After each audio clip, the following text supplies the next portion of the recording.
Hello, everyone, and welcome to Bunny Cat's Oracle, or welcome back. Great to have you here. I'm Marianne, and I have a special treat for you today. Rather than a pick a card reading today, we're going to do pick a number, and it's going to be an I Ching reading. So I will actually be reading to you from the book. Based on which hexagram you get, depending on which group you choose. And this is Brian Browne Walker's book about the I Ching, or Book of Changes, A Guide to Life's Turning Points. This is based on an ancient Chinese oracle that is just full of wisdom and great advice. It's all about, being humble and staying patient and staying true. And it's always just so great. I find it so incredibly calming to read a hexagram. Just randomly. You don't even need to ask a specific question. You can just throw the coins, build your hexagram, and the I Ching just always seems to have really good advice. And I just feel like people are so tense this week. I don't know, or just in general, this year, this decade, I don't know. I feel like we could all benefit from some of the sage wisdom of the I Ching. So how this works, if you've never had an I Ching reading before, is I'm going to toss these coins 6 times for each hexagram, and I'm going to do 1 for each group. And what I'm going to do is build your line from the bottom up. So heads are worth 3 points and tails are worth 2 points. And I'm going to add up all the numbers from the coins on each toss. If I get an even number, then it's 2 small lines. And if I get an odd number, then it's 1 long line. And it'll make sense as we go along. So I'm going to let you take a moment to look at the numbers and see if there's any one that jumps out at you. And then afterwards, I will put the timestamps for each group. For the reading, again, I'll be reading to you from the book. I don't have all of these memorized, and I don't think I would be doing it any justice, even if I did. I will also put the timestamps for when the reading actually starts if you don't want to stay with me for the tossing of the coins. But if you're interested, then, stick around, check it out. It's a lot of fun. You might consider getting a copy of the book and doing this yourself. I highly recommend it. It's a lot of fun. Before I begin, of course, I like to do a prayer at the beginning of each reading. For everyone who clicked on this video today, even the haters, I pray that you are healthy, that you are happy, that you and your loved ones are safe, and that all your best wishes are coming true. Okay? Just put that aside. So whenever you're ready, we'll get started. And I look forward to seeing you soon. Bye. Hello, Group 1. Welcome to your I Ching reading. Let's get started with the coins. We have 3, 6, 7, 8. So broken line on the bottom. 3, 6, 7, 8, 9.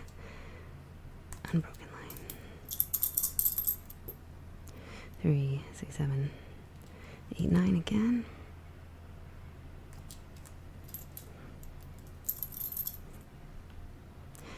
3, 6, 7, 8. So we have a broken line here.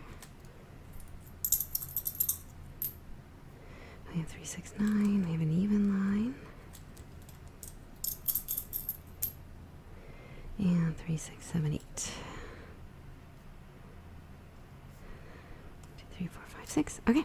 Now I'm going to find your hexagram in this key. If you can see, there's a key. You find the trigram on the top and the bottom, and then you locate the hexagram in the middle.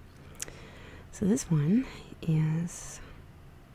It looks like water over what I think is a mountain. Nope, I'm wrong. Wind. Water over wind. Hexagram number 48. Okay, let's find your hexagram. Should just be right here. All right, so this hexagram is called Ching, or the well. And it says, return to the well of goodness. No community can survive without a dependable source of pure water. In a similar way, human beings cannot survive without a reliable source of spiritual nourishment. In fact, we need 2 wells, an external source of guidance, such as the I Ching, and an internal source of guidance, which must be your own good character.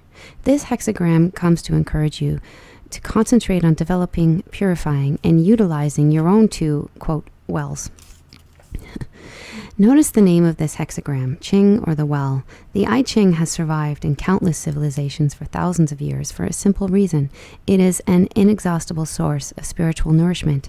It provides us with the fundamental building blocks of a successful life. If you approach it sincerely, without mistrust or frivolity, it will guide you through every difficult hour with unimpeachable wisdom. If you muddy the well, however, by doubting the I Ching, or by placing your ego desires above the counsel it gives you, you impede your own progress. The purest of external wells, the I Ching is also an invaluable aid in developing and cleansing the internal well of your own good character. It will, if you are sincere, reveal to you the fundamental issues of your life, and it will instill in you the values necessary to successfully negotiate those issues. The hexagram Ching comes to encourage you not to muddy the well of your own good character in any way now. In relating to others, look beyond any external faults or muddiness and acknowledge the clear well that exists somewhere inside them. No person is without this, and by speaking to it, you strengthen it. If you will follow these counsels, you will meet with a true and lasting success in life. Oh, I like that. Okay, now here they break down what each line means individually. So the first line says, if you throw away proper principles, the well is muddied and no one can be nourished. Be patient with others and concentrate on correct behavior. The second line says, if one has good qualities but neglects them, he breaks the jug and cannot draw from the well. Let go of arrogance and stay on the path of the sage. Third line says, your well is clean, but you do not drink from it. You understand what is right, but you avoid it. Draw on the strength of the sage and correct this. Fourth line says, the well is in need of lining. Work must be done in the background before the desired result can be achieved. The fifth line says, one must not only draw the water from the well, but also drink it. Wisdom that is not put to practical use is meaningless. And the sixth line says, inner wealth consists of modesty, balance, understanding, and compassion for others. When you have achieved this, your outer fortune will be unlimited. Wow. I like it. Seems like good advice. Look for the good in others. Well, group one, I hope that was helpful, or at least entertaining. And if you are curious to check out some of the other hexagrams for the other groups, you're welcome to do so. Thank you again for joining me on this channel. I wish you all the best, and I hope to see you again soon. Bye. Group 2, and welcome to your reading. Let's get started with your coins. Okay, we have 2, 4, 6, so we get a broken line. And 3, 6, 7, 8, another broken line. And we have 2, 4, 6, 7, 8.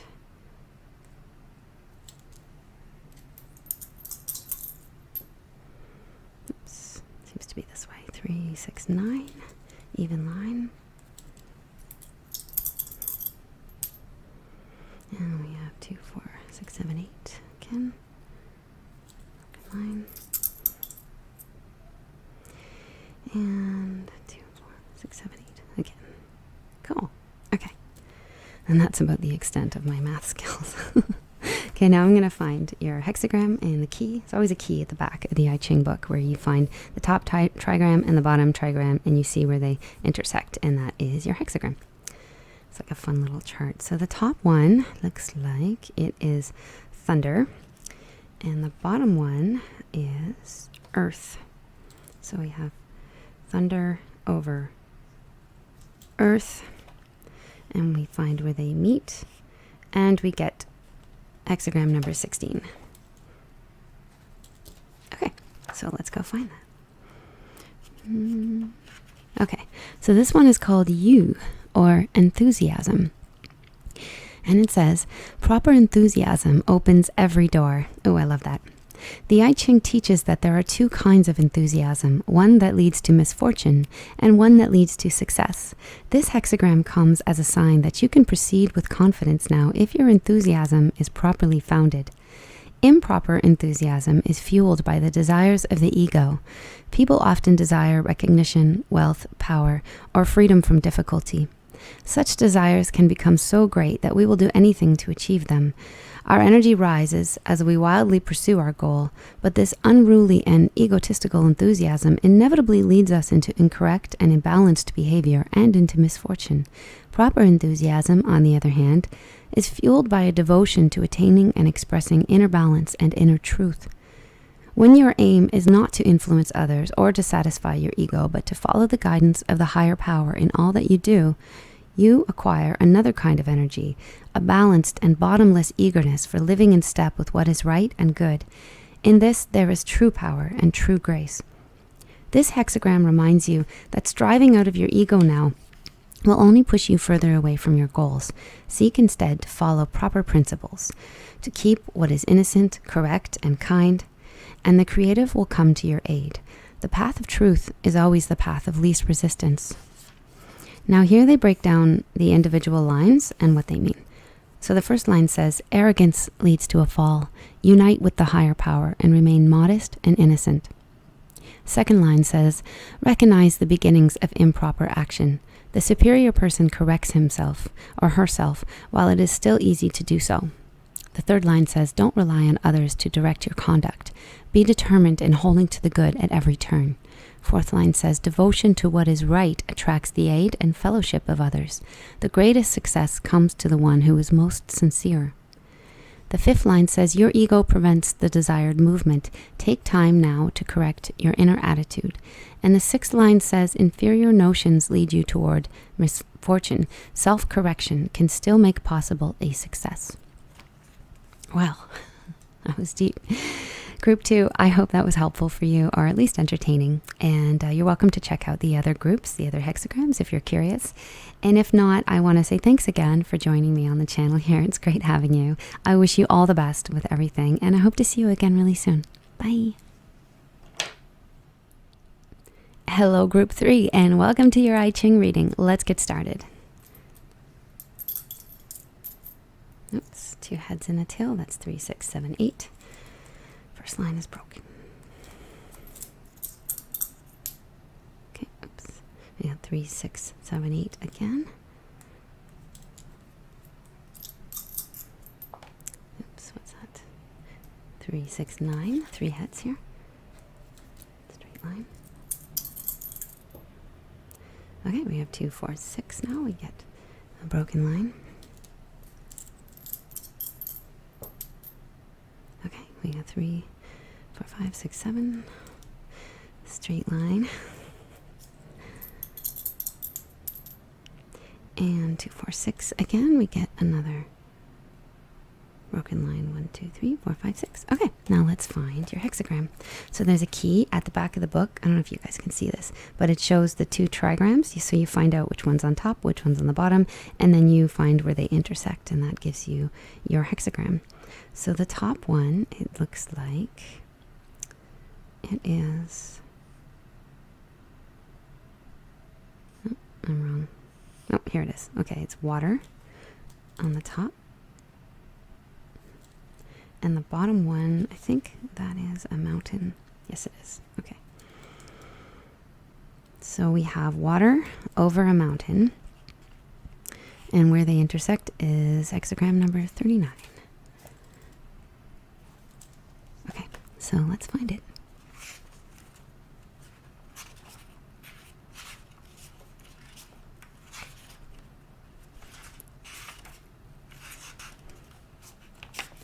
All right, so hexagram number 39 is called Qin, or obstruction. Surrounded by obstructions, one must first retreat, then seek the direction of the sage. There is an old saying which fits this hexagram.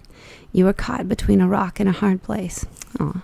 In other words, you are surrounded by obstructions. As much as you may want to blame others for the difficulty, in all likelihood the true obstruction is in your own thinking. What is called for now is a retreat into self-examination and self-correction. Emotions of desire, fear, or anger may tempt you to take action now, but do not be seduced. The presence of these strong feelings is proof that you are off balance and need to steady yourself. As long as you try to forcibly achieve external results, rather than carefully following higher truth step by step, you will be obstructed from making personal progress. Whenever we indulge in judgments about others, we obstruct our own peace of mind and progress. We should choose instead to see the best in others, allow them to come and go as they will, and turn our energies inward towards self-improvement. Often the faults in our own thinking are revealed only with the aid of others. You would be wise now to seek the advice of a qualified counselor or truth-minded friend. Retreat, self-examination, and self-correction will remove the obstructions that block your path now. That was heavy. You know what? It feels like the message of Mercury retrograde, like when everybody is kind of obstructed.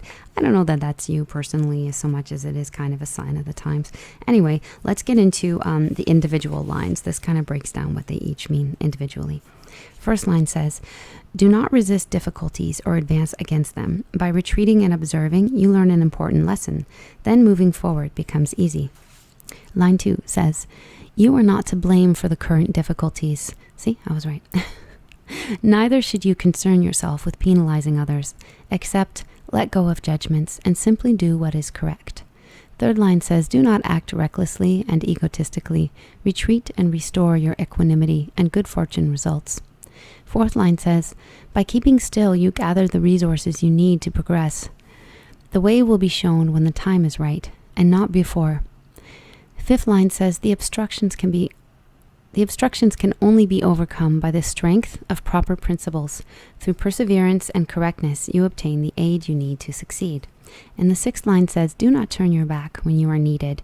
The superior person exercises his higher nature now, saving not only himself, but others around him or her. Wow, that was heavy. I hope that was helpful in some way, group 3, or at least entertaining. You're welcome to check out the other groups to see if there's anything there for you. I want to thank you again for joining me here on the channel. I wish you all the best, and I hope to see you again very soon. Bye for now.